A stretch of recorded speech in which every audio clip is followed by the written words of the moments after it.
Hello everyone, how's everyone doing? We're not so Good, amazing. Right, so right off the bat, thank you Nada for spoiling the surprise, but can anyone guess what I'm holding here? Yeah, an onion. And this is precisely what I'm going to be talking about today, onions. Right, so speaking of onions, who here likes onions? Either your paddles or show of hands, right? I see a lot of yes, some no's, yeses. Right, so lots of yeses. All right, personally, I love onions. I love them sauteed, or I love them as onion rings. But what I love most about onions are their significance. I know what you're thinking. What are you talking about? Well, what do you think makes onions significant? Yeah, other than the fact that they make you cry, which won't happen today, by the way. What else makes them significant? Their layers, exactly. And that's exactly what I'm talking about today, layers of onions. Can anyone guess how many layers there are in a single onion? 56, 5, 15, 8, 7, 125. Well, what I'm gathering here is that we all agree onions have lots of layers, right? But today the onion I'm going to speak about only has 4 layers. You might be wondering, why 4? You have so many numbers, why only 4? Why not more and why not less? Well, these 4 layers have a story behind them. And it all started back in New Year's. I know it was a while back.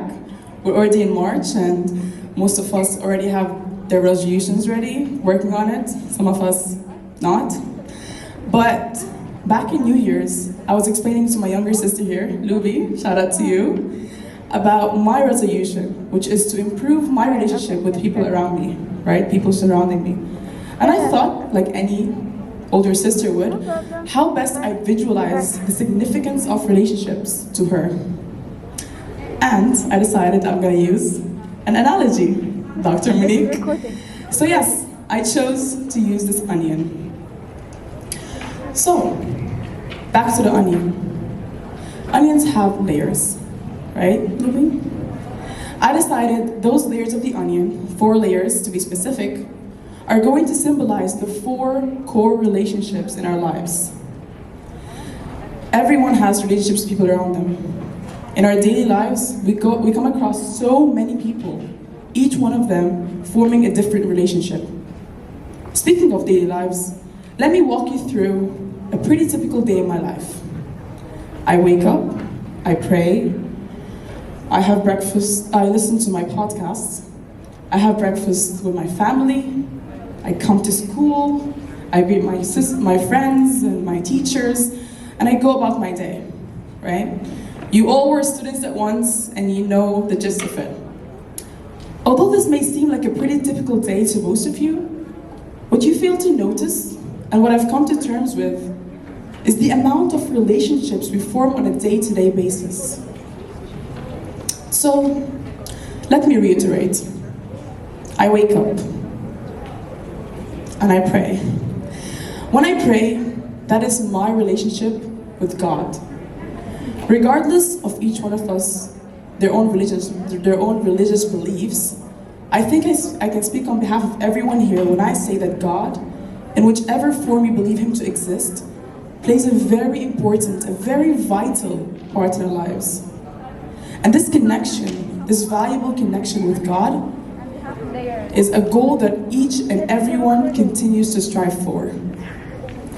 This connection helps us, or gives us a sense of fulfillment that satisfies the part of us that's always wondering, what am I here for? I listen to my morning podcasts.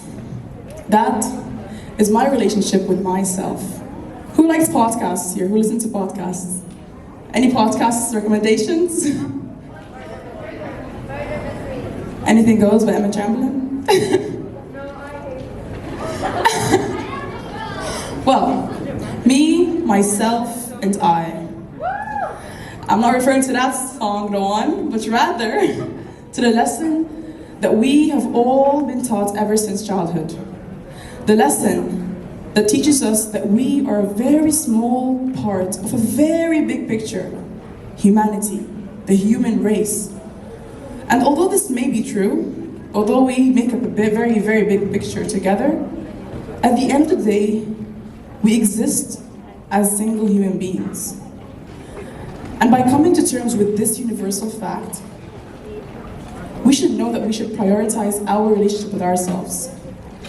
Because after all, if I can't love myself, then how can I possibly love anyone else?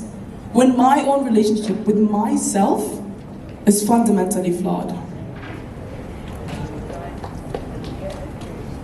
Not done yet. I have breakfast with my family.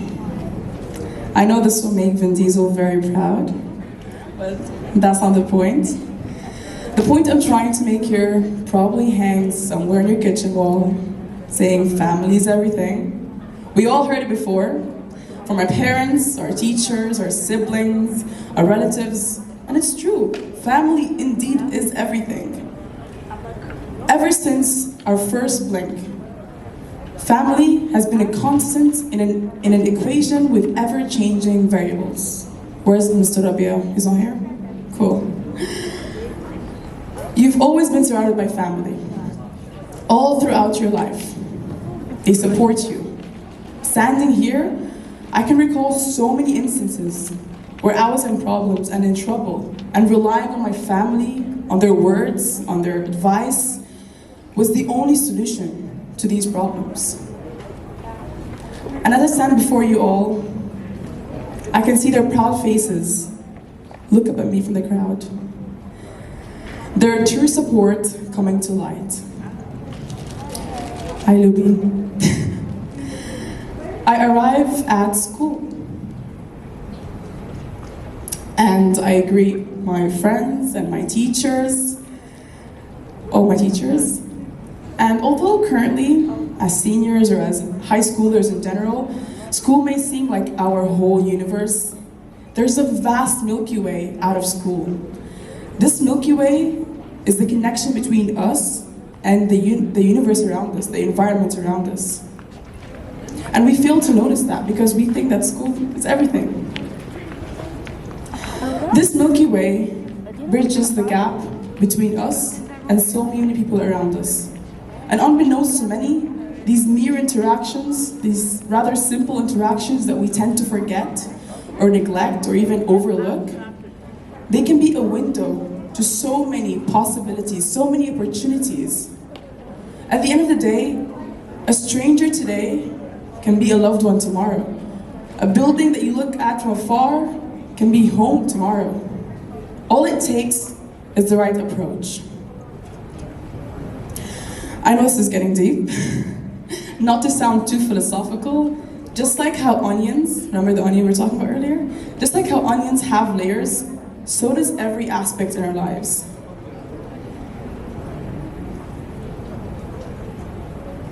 And now, I'm going to refer to the theme of TEDxYouth at GEMSAlKhaleejSchool. What was the theme for this event, TEDxYouth at GEMSAlKhaleejSchool? Euphoria, right? What is euphoria? Exactly, euphoria is happiness. But happiness is very subjective to every person. Happiness can come in many forms. I can wake up one day and thank God for another day to live. That's happiness. Happiness can see Miss Belinda, Dr. Monique, Ms. Ghadir, Ms. Tanya every morning and feeling grateful that I have a school to come to.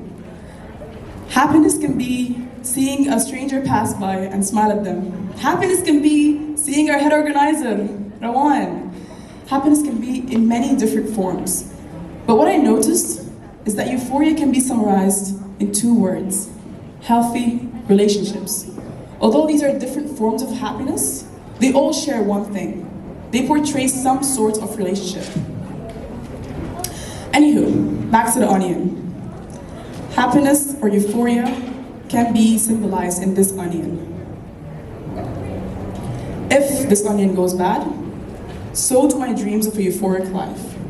Just like how if one layer rots, eventually they all do.